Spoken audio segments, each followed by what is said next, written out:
महाभारत में जहां कौरवों और पांडवों के बीच धर्म युद्ध लड़ा गया, वहीं इस युद्ध ने हमें ऐसे नायक भी दिए जिन्होंने अपने बलिदान और निष्ठा से इतिहास में अमरता पाई। ऐसी ही एक अद्भुत गाथा है घटोत्कच की। भीम और हिडिंबा के पुत्र घटोत्कच की कहानी, जो अपने बलिदान से धर्म की विजय का आधार बने। पांडव अपने वनवास के दौरान घने जंगल से गुजर रहे थे।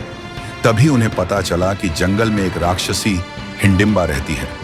हिडिंबा ने भीम को देखा और उन पर मोहित हो गई। मित्रों, हमने भीम और हिडिंबा के विवाह की कथा को अपनी पिछली वीडियो में आपको सुनाई थी।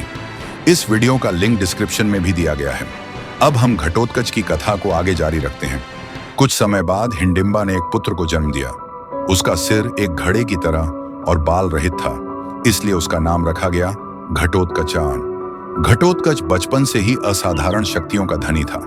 वह आधा मानव और आधा राक्षस था, जिसमें दोनों जातियों की विशेषताएं थीं। घटोत्कच अपनी मां के साथ जंगल में बड़ा हुआ।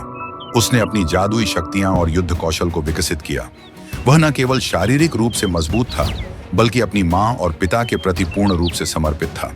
कई बार वनवास के कठिन समय में घटोत्कच ने पांडवों की मदद की। भीम के बुलाने पर वह तुरंत उपस्थित हो जाता और उनका साथ देता। वह अपने परिवार के प्रति निष्ठा और कर्तव्य का आदर्श था। घटोत्कच ने एक शक्तिशाली राक्षसी अहिलावती से विवाह किया। उनके पुत्र का नाम बर्बरीक था, जो आगे चलकर महाभारत के युद्ध में अपनी वीरता और बलिदान के लिए प्रसिद्ध हुआ। महाभारत के युद्ध में जब पांडवों को कौरवों की विशाल सेना का सामना करना पड़ा, तब भीम ने अपने पुत्र घटोत्कच को बुलाया। घटोत्कच ने अपने विशाल रूप और अद्वितीय जादुई शक्तियों से कौरवों की सेना में हाहाकार मचा दिया। रात के समय उसकी शक्ति और भी बढ़ जाती थी। वह आकाश से दुश्मनों पर प्रहार करता, जिससे कौरव सेना बुरी तरह तबाह हो रही थी। कौरवों के पक्ष में कर्ण ने इंद्र से प्राप्त एक दिव्य शक्ति प्राप्त की थी। यह शक्ति केवल एक बार इस्तेमाल की जा सकती थी और कर्ण इसे अर्जुन को मारने के लिए बचा रहा था। लेकिन घटोत्कच के आक्रमण से परेशान होकर दुर्योधन ने कर्ण से इस दिव्य शक्ति का प्रयोग करने की विनती की। कर्ण ने इसे घटोत्कच पर चला दिया। घटोत्कच ने अपनी अंतिम सांस तक युद्ध किया और मरने से पहले दुश्मनों पर ऐसा प्रहार किया जिससे कौरवों की सेना बुरी तरह क्षतिग्रस्त हो गई। घटोत्कच का बलिदान पांडवों की जीत की नींव बना। उनकी मृत्यु के बाद कर्ण के पास कोई दिव्य अस्त्र नहीं बचा, जिससे पांडवों को जीत का मार्ग मिल गया। जब कृष्ण ने घटोत्कच के बलिदान को देखा तो वे मुस्कुरा उठे।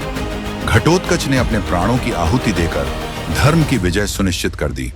अब कर्ण के पास अर्जुन को हराने का कोई साधन नहीं बचा। यह युद्ध अब पांडवों का है। घटोत्कच का बलिदान सदा के लिए अमर हो गया।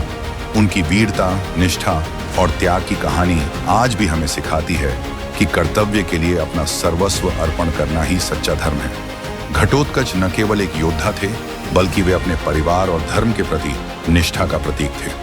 उनकी गाथा हमें यह सिखाती है कि सच्चा बलिदान वही है जो दूसरों के जीवन को बेहतर बनाए। घटोत्कच की वीरता और बलिदान महाभारत के सबसे प्रेरणादायक अध्यायों में से एक है। अगर आपको घटोत्कच की यह प्रेरणादायक कहानी पसंद आई हो, तो इस वीडियो को लाइक करें और अपने विचार नीचे कमेंट में जरूर साझा करें।